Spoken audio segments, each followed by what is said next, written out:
A handful of recent losses, Republicans are shifting their game plan. That includes encouraging their voters to cast their ballots early. Political reporter Will Keneally has more.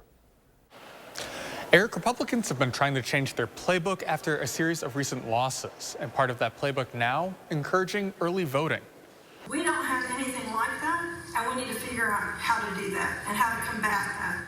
A few months ago, we brought you this story. Republicans looking to rebound after a series of losses, trying to make inroads among young voters. And today, the National Republican Party announced an effort to encourage early voting among their electorate, starting a state-by-state push here in Wisconsin. We no longer have an election day. We have an election season. That's the chair of the Republican National Committee speaking to reporters this morning. It doesn't make sense to think you're going to be able to contact and use resources effectively to turn out every single voter when you only have election day.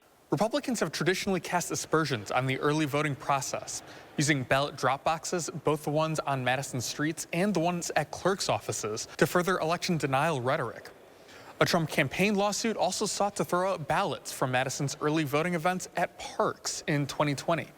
Now, Republican officials would not provide specifics on what it would take for GOP voters to feel secure about that early voting process. Exactly why we're doing this. That's part of the education process, making sure that people understand that they can 100% have confidence that when they cast a vote, that it is like putting it in a bank. You don't just, a bank isn't an open field.